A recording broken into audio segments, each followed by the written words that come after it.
Listen, I did not grow up thinking that I was going to become a professional coach or a life coach. In fact, the first time someone suggested that I hire one, I was mildly offended. But if I really look back and I'm totally honest with myself, the signs were always there. The signs that I would make a great coach, that I would become a leader in this industry were kind of always there. And this episode is made especially for someone who kind of can feel the signs being there, but maybe they need someone to give them a little bit of permission. Maybe they need someone to say like, oh my God, she finally understands what I'm going through, what I'm feeling, how I bring value in this world. So let's go through the 10 signs that you're meant to be a great coach. And some of these might hit home for you. All of them might hit home for you. If that's the case, there's links below to take the next step. But if everything doesn't hit, that's not the point. The point is to say, like, if you have an inkling, if you're watching this video, if you've been wishing, wondering, hoping, thinking maybe you would get into this industry, maybe you would be great at it, let's get into it. All right, number one. This is really going to resonate with some people, but if you're the person who someone just tells you their life story to in the first 5 minutes of meeting, maybe you have just counseled your Uber driver through a divorce on a 4-mile drive. Maybe you are sitting next to someone on your flight and now you know their whole life story and you've helped them figure out their next career move. Or maybe you're at a random party and instead of enjoying the party and bopping around, you are holed up in the corner with someone. You've heard all about their childhood. You know where they're from. You have dinner plans next week and you're kind of like, wait, what just happened? That's number one sign. You would probably make a great coach. You're a great listener and you're probably asking really great questions, which leads me to sign number two. Sign number two is like, you are not going to be happy with just a, hey, how are you? And someone says good. You're going to be like, really? What else? Like, what else is going on with you? Good or it is what it is will just never be enough for you. You are more satisfied with deeper, open-ended questions that elicit a lot of information, a lot of deep sharing, and you give people a comfortable enough space to go there with you. So naturally, you're like, what do you actually want? You're not obsessed with what society tells you to do. You believe in pushing boundaries and breaking down barriers and asking questions that really get to the heart of things. That's you, number two. All right, here's the other one. I don't know that I totally resonate with this one, but if it was serious enough, I would. Are you the calm in the chaos? Are you kind of the level-headed one in the friend group? Are you the person that people can count as kind of like a steady rock? Like, sure, you might be a little wild sometimes, speaking for myself, or you may, take risks or be someone who likes to do adventurous things, but are you stable in that identity? Are you a calming force amidst the chaos? That kind of presence makes such a great coach. Next one.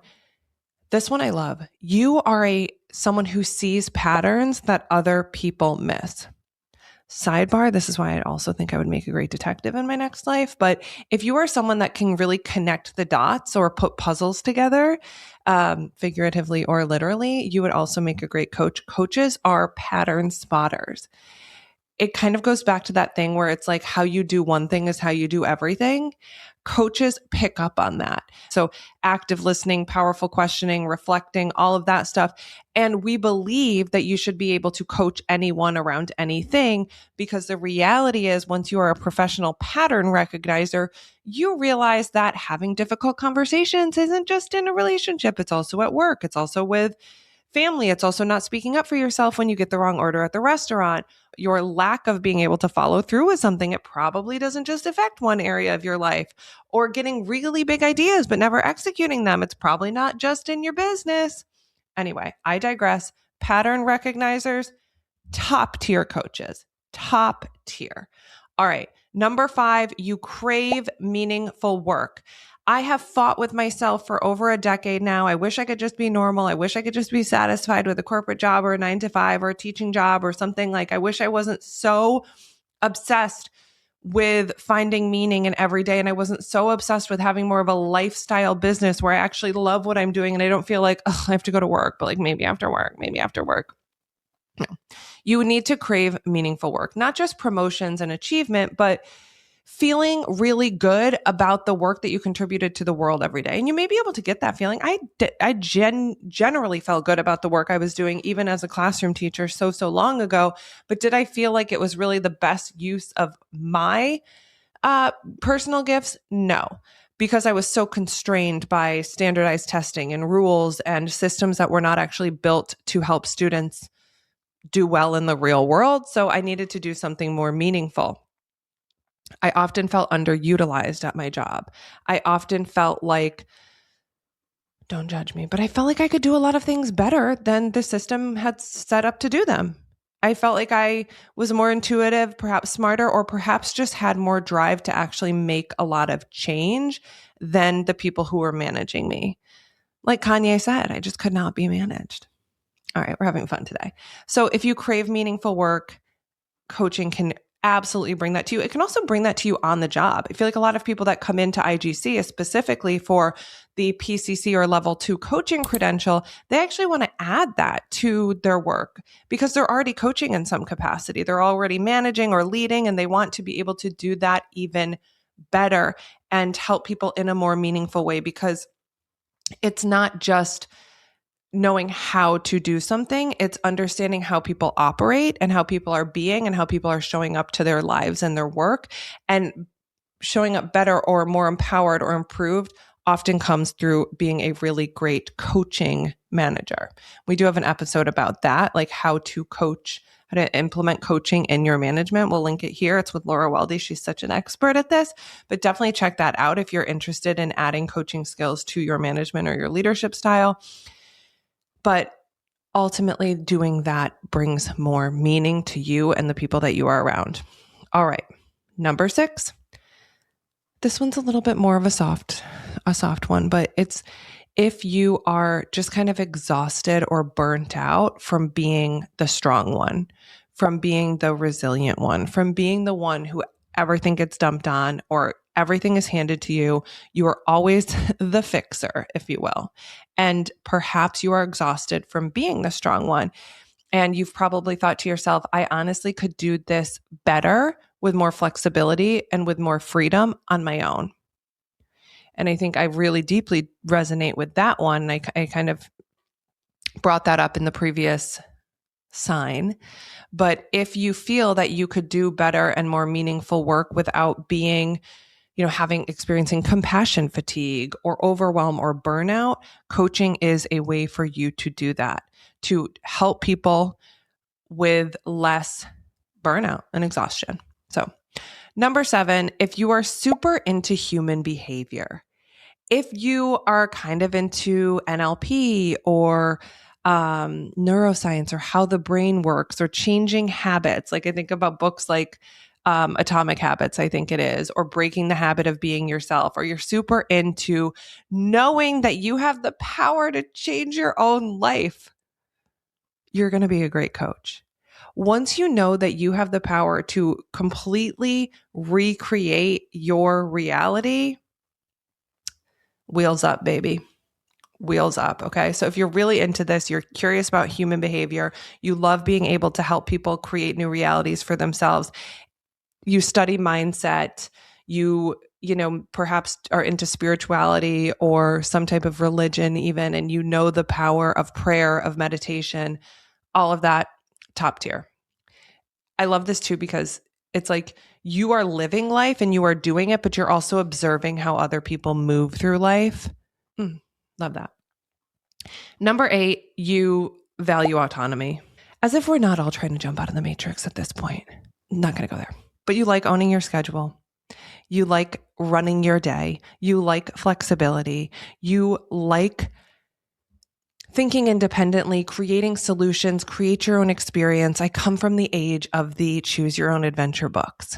Those were my favorite books growing up, and I don't think anything's changed. All right. Inner child Olivia is like still reading that book and still flipping to the part that she likes. If that is you, coaching, and not just coaching, but coaching as a business. Now you can do coaching as a career. You can do coaching as a business.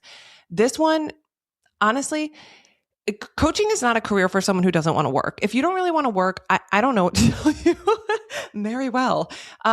inherit something. But coaching does require work. I just believe that it's work that you actually love, so it doesn't really feel like work all the time.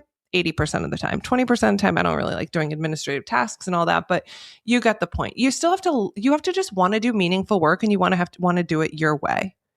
All right. So if you crave that autonomy, and also if you know that you are a person who does what they say they're going to do, if you are a person that follows through, if you are a person that, given a lot of spaciousness and time, you can still use that to, work on your business or work on your creation, that also is part of this. You have to be proactive about your time, and you have to really own the day. If you already are like that, transferring that skill over to a coaching career or a coaching business, easy enough. But I will always say, you can't be someone who just doesn't want to work. Like if you want a completely automated business, I still think it requires a good year of like building a following, getting leads and automation and all of that. But whole other episode. Number 9, you're direct, but you're compassionate. As a coach, someone who drives change, drives transformation, helps move people forward, you are not the BFF who's like, oh my God, I kind of suck at that too. Let's have a glass of wine.